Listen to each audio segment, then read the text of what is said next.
Crónicas del señorío de los Luna Cornago.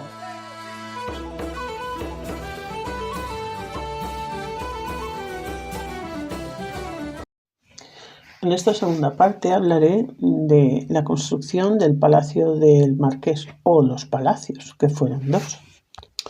Emulando la nobleza más linajuda del país y como otros indianos regresados a su patria, Juan José decidió levantar una casa-palacio en su localidad natal, símbolo indiscutible de su triunfo económico y social y magno escaparate de su linaje, donde desarrollar formas de vida privilegiadas rodeado de abundante servidumbre que incluían esclavos. En un texto escrito por Maruri Villanueva afirma que tenía entre sus servicios 7 negros y negras.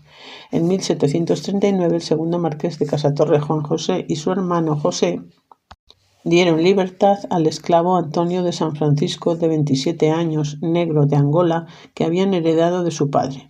Estaba instruido en la doctrina cristiana y bautizado, y le otorgaron libertad por haberle servido con fidelidad. Desconocemos si la mulata Gregoria, que servía en la casa, era también esclava o gozaba de libertad. En cualquier caso, sus funerales fueron sufragados por la familia Ovejas y tuvieron un coste de 664 reales, tal y como se constata en las cuentas familiares. Tuvieron además en el palacio multitud de objetos suntuosos y de adorno como piezas de plata, cuadros, esculturas, tapices y muebles, cuyo destino final, después de varios siglos y a pesar de nuestras investigaciones, lamentablemente desconocemos. Como siempre, todo se pierde. No obstante, su espíritu emprendedor y mercantil le llevó a incluir también en la casa amplios espacios destinados a la producción y almacenamiento de vino y aceite. No en vano había invertido importantes sumas de dinero en la adquisición de viñas y olivares en Igea, Larrate y Cervera, a su regreso de las Indias, con los que nutriría su propia producción. Igea ofrece un urbanismo irregular, dispuesto longitudinalmente y atravesado de extremo a extremo por la calle Mayor. El abigarrado caserío, formado por casas de pequeño tamaño con fachadas estrechas y situadas en su mayoría entre medianiles, presenta un perfil de marcada horizontalidad en el que emergen con majestuosidad por su tamaño y volumen dos grandes moles edílicas: la parroquia de Nuestra Señora de la Asunción, con una torre de acusada verticalidad, y el magno palacio del Marqués de Casatorre.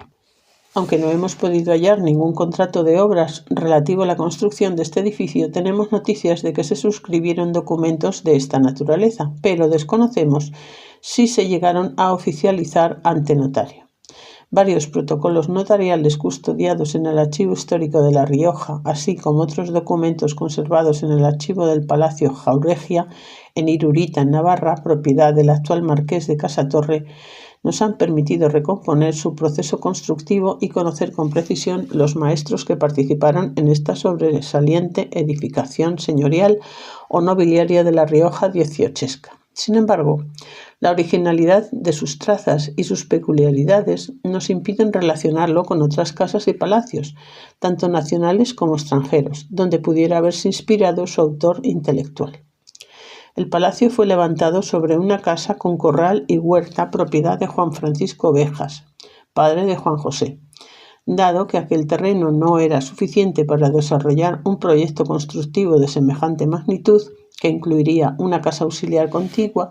el propio progenitor adquirió, siguiendo el mandato de su hijo por vía de compra y permuta, varias heredades de tierras y huertas cercanas, pegantes unas y otras entre sí, propiedad de diversos vecinos de Igea, que permitieron dotar al conjunto de huerta y jardín con árboles frutales. Al tratarse de un edificio en cuyas fachadas se combinó con gran acierto la piedra oscura de Igea y el ladrillo, se hizo imprescindible la participación de un cantero y de un maestro de obras de albañilería que dirigieran aquellas tareas. Juan José Ovejas optó para ello por dos de los maestros más afamados de la región, ambos de origen navarro, Juan Antonio Jiménez y Juan Estanga,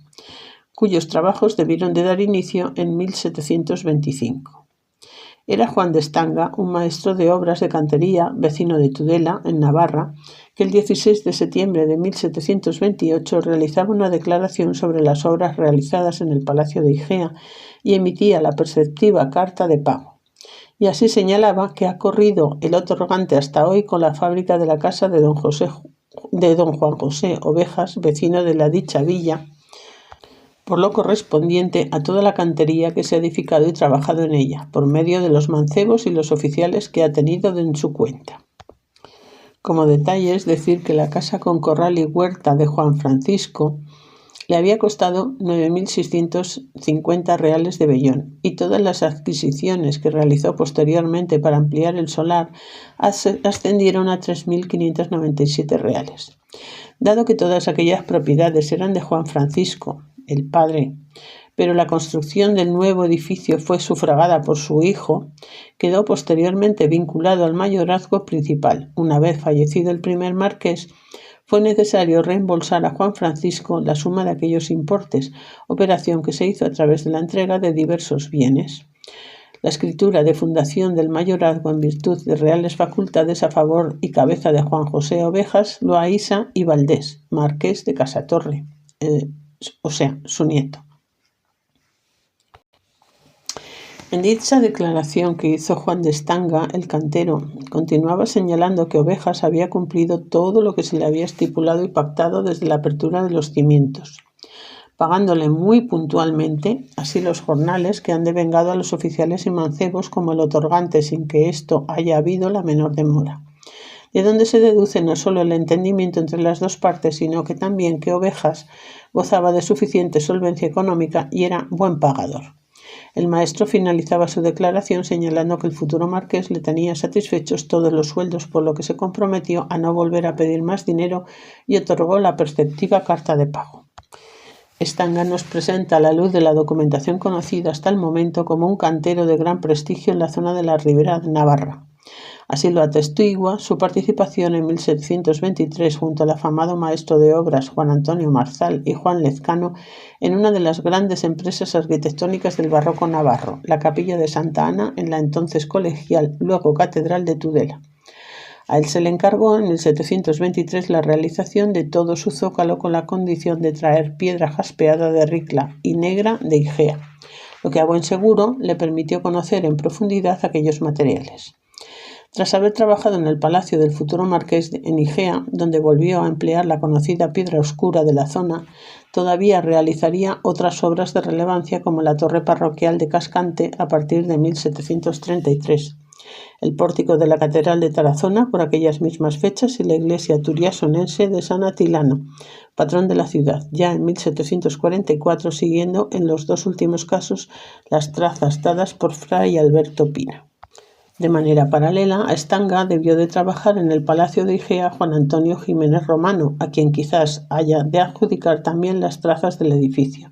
de acuerdo con su experiencia laboral previa y su participación en obras señeras de la arquitectura de la zona media y ribera de Navarra. En efecto, Jiménez, nacido en la ciudad de Corella, donde estaba vecindado, había participado en 1707 en compañía de su paisano Miguel Sanz en la ampliación de la parroquia de San Pedro de Olite, y en 1717 se adjudicó la conclusión del majestuoso convento de concepcionistas recoletas de Estella, siguiendo las condiciones dadas por Juan Antonio San Juan, mientras prácticamente de manera paralela participaba en la ampliación de la parroquial de San Miguel de su localidad natal de Corella, momento en el que se levantó un nuevo tramo a los pies y una monumental fachada, proyecto que se le atribuye en el año 1712 al 21. Tras colaborar en la decoración interior de la Basílica de San Gregorio Ostiense de Sorlada en compañía de Juan Ángel Nagusia y Francisco Barahona en 1725, su actividad se centró en la obra más sobresaliente de su carrera profesional, la monumental parroquia de Santa Eufemia de Villafranca. Ya en 1718 entregó trazas para sustituir la vieja iglesia de la localidad. Él mismo se adjudicó las obras para levantar en una primera fase la nueva cabecera y crucero, siguiendo las capítulas estipuladas por Juan Antonio San Juan en 1724. Concluidas las obras en 1728, un año más tarde se comenzó la construcción de la nave por José Arizmendi. A la vista de las fechas en las que trabajó en Villafranca y la documentación de la que disponemos hasta el momento sobre la construcción de Igea, Jiménez debió de compatibilizar durante algún tiempo ambos trabajos, lo que no debe de extrañarnos en maestros que habían alcanzado prestigio. Para 1729 las obras del palacio debían de estar ya muy avanzadas. Solamente habían pasado 4 años. Pues el 11 de diciembre de aquel año, en la ciudad de Corella, Jiménez señalaba que tiene ajustado a don Juan José Ovejas, vecino de la villa de Igea, Reino de Castilla, el perfeccionar y concluir diferentes obras que restan ejecutarse en la casa de dicho don Juan José, que está fabricando en la dicha villa, por lo que presenta a 2 vecinos corellanos como fiadores.